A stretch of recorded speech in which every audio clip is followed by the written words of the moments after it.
Hello guys, Thangalaan படம் நாளைக்கு release ஆக இருக்கக்கூடிய நிலையில் இப்போவே விமர்சனங்கள் எழ ஆரம்பிச்சிருச்சு. அதாவது விமர்சனம் அப்படின்னா சீமான், விக்ரம், ரஞ்சித் உள்ளிட்டோர் இன்னும் நிறைய பேர் இந்த படத்தை பற்றின நிறைய சுவாரஸ்யமான விஷயங்களை சொல்லியிருக்காங்க.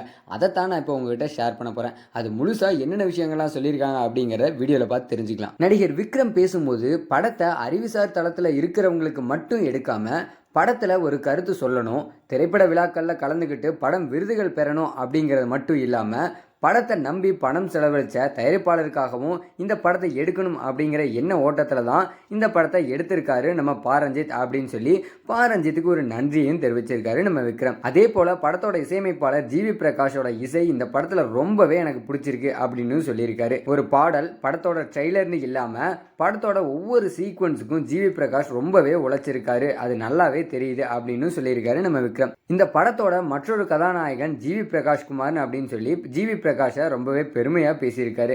எனக்கு இந்த விருதுகள் மேலே பெருசாக நம்பிக்கை இல்லை, ஆனாலும் நீங்கள் உங்கள் இசை மூலிமா உலக சினிமாவில் கவனம் பெறுவீங்க அப்படின்னு சொல்லியிருக்காரு. சொல்ல முடியாது, உங்கள் மாமாவை போல, அதாவது ஏஆர் ரஹ்மான் போல ஆஸ்கர் உங்களை தேடி கூட வரலாம் அப்படின்னு வாழ்த்துக்களை தெரிவிச்சிருக்காரு. இயக்குனர் ரஞ்சித் பேசும்போது இந்த படத்துக்காக நாங்கள் எல்லாரும் ரொம்பவே கஷ்டப்பட்டோம். ஒவ்வொரு படத்துலையும் எல்லாரும் கஷ்டப்பட்டு உழைச்சி தான் படத்தை உருவாக்குறாங்க. தங்கலான் படத்தில் நாங்கள் ஒரு குழுவாக ரசிகர்களுக்கு ஒரு திருப்திகரமான படத்தை கொடுத்துருக்கோம் அப்படின்னு சொல்லி நம்புறோம்னு சொல்லியிருக்காரு.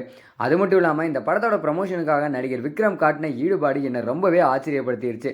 ப்ரமோஷனுக்காக அவர் போன இடங்கள் எல்லாத்துலேயுமே பாட்டு பாடி ஆட்டமாடி ரசிகர்களை இந்த படத்துக்குள்ள கொண்டு வந்து சேர்த்திருக்காரு. சக நடிகர்களை ஒருங்கிணைச்சு படத்தோட ப்ரமோஷன்ல ஈடுபட்டாரு. ஆந்திரால இவர் செஞ்ச ப்ரமோஷனால தங்கலான் படத்துக்கு எக்கச்சக்கமான எதிர்பார்ப்பு எகிரி இருக்கு அப்படின்னு நம்ம ரஞ்சித் தெரிவிச்சிருக்காரு. ஒரு படத்தை ப்ரமோட் செய்யறதுல நடிகர்களுக்கு வேலை இல்லை அப்படின்னு பலர் யோசிக்கக்கூடிய காலகட்டத்தில் சின்ன பையன் மாதிரி படத்தை ப்ரமோட் பண்றதுக்காக அங்கேயும் இங்கேயும் பயங்கரமா விக்ரம் அவர்கள் அலைஞ்சிருக்காரு அப்படின்னு பேசியிருக்காரு நம்ம ரஞ்சித். இன்னொரு பக்கம் சீமான் அவர்கள் இந்த படத்தை பற்றியும் இந்த படத்தில் இருக்கக்கூடிய ஆர்டிஸ்ட் நம்ம விக்ரம், ரஞ்சித், இசையமைப்பாளர் ஜிவி பிரகாஷ்னு எல்லாத்தையும் பற்றியும் எக்கச்சக்கமாக புகழ்ந்து பேசியிருக்காரு. அதற்கான ஒரு அறிக்கையும் வெளியிட்டிருக்காரு. இப்படி எக்கச்சக்கமான சுவாரஸ்யங்கள் நிறைஞ்சிருக்கக்கூடிய இந்த தங்கலான் படம் எப்படி இருக்கு அப்படிங்கிறத மறக்காம கமெண்ட் செக்ஷனில் மென்ஷன் பண்ணிடுங்க.